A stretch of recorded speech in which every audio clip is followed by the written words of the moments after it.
कोलकाता में हुई lady doctor के साथ हैवानियत ने पूरे देश को हिला कर रख दिया था।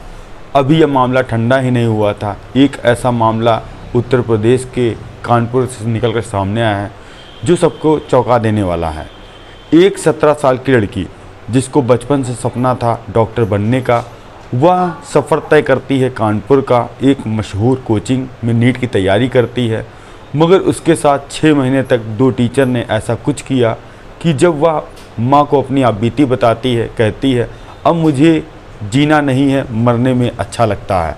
आखिर उस लड़की ने ऐसा क्या कहा, और आप भी जब उस लड़की की कहानी सुनेंगे तो आपकी आंखें नम हो जाएंगी और उन टीचरों से आप नफ़रत करने लगेंगे। आइए पूरा मामला समझते हैं कि आखिर उस 17 साल की लड़की के साथ ऐसा कानपुर में 6 महीने तक क्या हुआ। आप सभी दोस्तों को नमस्कार, मेरा नाम रवि है। अगर आप हमारे चैनल पर नए हों सब्सक्राइब बेल आइकन जरूर दबाएं। यह सच्ची घटना चालू होती है उत्तर प्रदेश का ज़िला है फतेहपुर, और यहीं पर एक रहने वाली 17 साल की लड़की जो कि पढ़ाई में काफ़ी ज़्यादा होशियार थी और उसका बचपन से सपना था डॉक्टर बनने का और जो गरीब लोग हैं उनका फ्री में इलाज करने का। उसी सपना को साकार करने के लिए उसने रात दिन अच्छी प्रारंभिक पढ़ाई प्राप्त की और उसके बाद वह अपने लक्ष्य को पूरा करने के लिए रुख करती है कानपुर का, जो कि काका देव जो थाना है उसी के अंतर्गत काका देव के पास कोचिंग मंडी है। वहीं पर एक नामी नीट की कोचिंग की तैयारी करने के लिए पहुंचती है।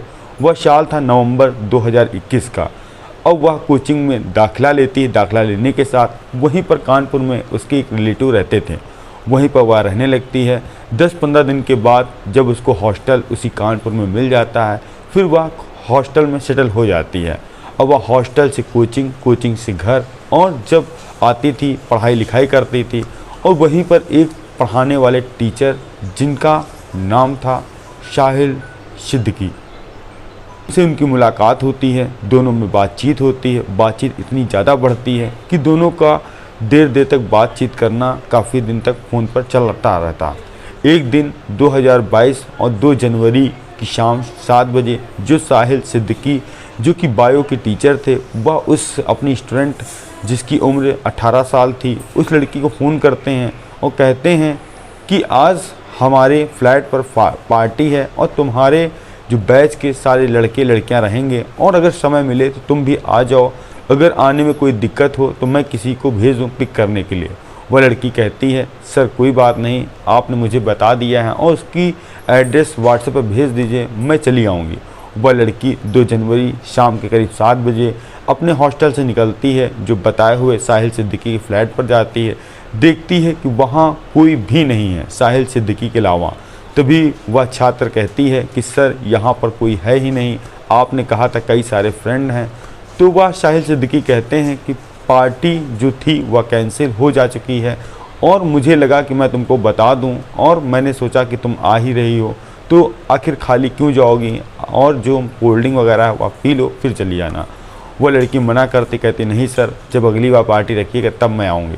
साहिल सिद्दीकी उस लड़की का हाथ पकड़ते हैं और कुछ वहीं पे सोफे पर बैठाल देते हैं और उसको कोल्ड ड्रिंक लेकर आते हैं और देते हैं। वह पहले कोल्ड ड्रिंक पीती है और फिर अंदर से एक गिलास में शराब लेकर आते हैं, उस लड़की को पिलाते हैं। वह लड़की मना करती है, मगर साहिल सिद्दीकी कहते हैं कि अगर तुमको नीट की तैयारी करनी है तो यह सब बिल्कुल कल्चर के हिसाब से है, यह सब तुमको करना पड़ेगा, नहीं करोगी तो आगे कैसे चलेगा।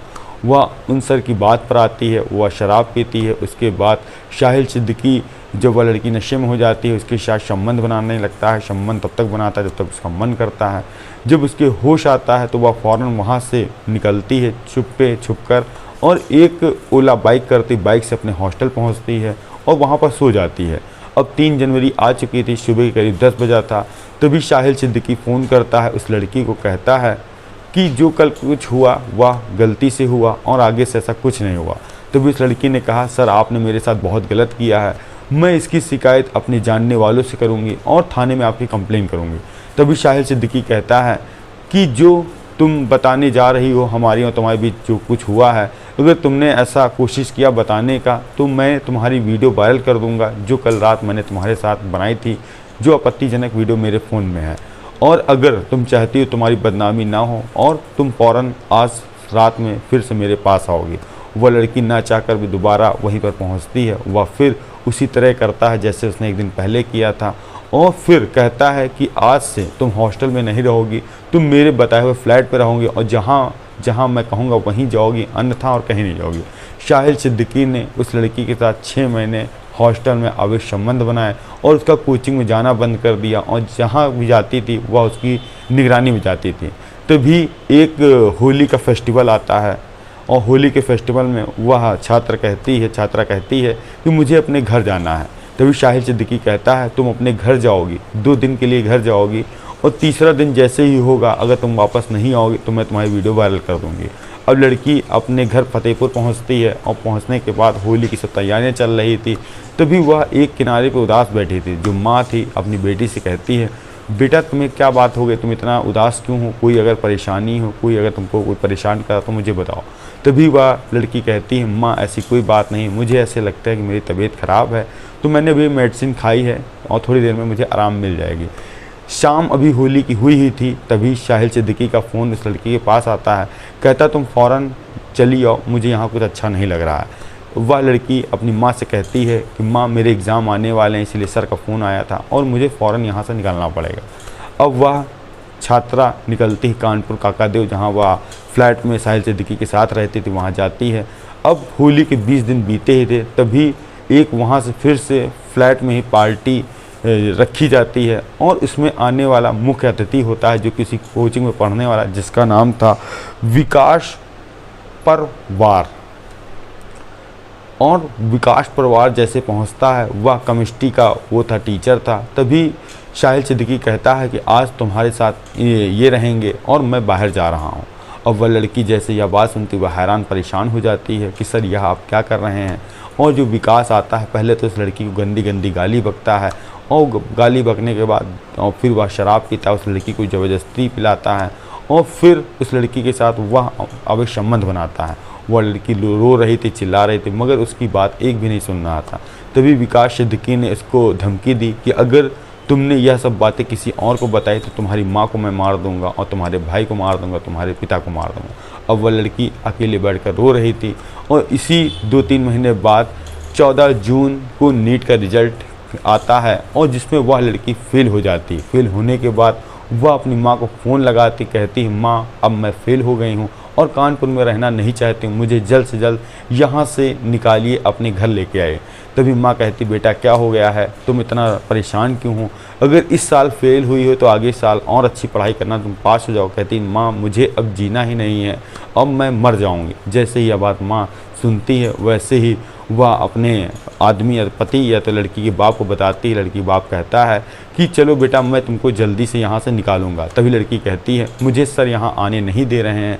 वह लड़की कहती है कि यहाँ से कुछ ऐसा बताइए जिससे मैं यहाँ से आज़ाद हो सकूँ। तभी माँ साहिल सिद्दीकी को फ़ोन करती टीचर को कहती है सर अब मेरी बेटी यहाँ नहीं पढ़ेगी। तो साहिल सिद्दीकी कहता है कि एक ही साल तो हुआ है, एक साल में कौन जल्दी पास कर लेता है, दूसरे साल रुकेगी तो अच्छी मैं तैयारी करूँगा तो पास हो जाएगी। तभी माँ कहती है अब मेरी बेटी जो करेगी BHMS कोर्स करेगी और फिर तैयारी दूसरी करेगी और यहाँ इसको नहीं रहना है, इसके घर आना है, यही मेरा अंतिम फैसला है। अब वह लड़की अपने घर आती है फतेहपुर और जब माँ को यह बात बताती माँ भी हैरान और परेशान थी और अभी वह 1 साल डिप्रेशन में रहती है जिसकी थेरेपी के बाद वह सही होती है और वह चुपचाप अपनी माँ से और कुछ नहीं कहना चाहती। अभी 2-3 महीना पहले एक वीडियो वायरल होता है साहिल सिद्दीकी का जिसमें वह एक और छात्रा के साथ बेटेज कर रहा था, जिसके बाद वह जेल गया मगर लड़की ने अपना जो बयान था बदल दिया गया था, इसलिए क्योंकि वह पावरफुल था और जानता था कि लड़की का बयान नहीं बदलेगी तो वह कुछ भी कर सकता था। और जब यह बात उस लड़की को पता चली तो वह आगे निकल कर आई और काकादेव थाने में दोनों टीचरों के खिलाफ मुकदमा दर्ज कराया। अब दोनों जेल भेज दिए गए हैं और इसी तरह पता नहीं कितनी लड़कियां हों जिन्होंने 2 टीचरों ने जिनकी ज़िंदगी बर्बाद की हो और इन लोगों को अब सख्त सख्त सज़ा मिलनी चाहिए। आप लोगों को कुछ भी सुझाव हो तो कमेंट के माध्यम से ज़रूर दें। हम मिलते हैं नई कहानी में। जय हिंद, जय भारत।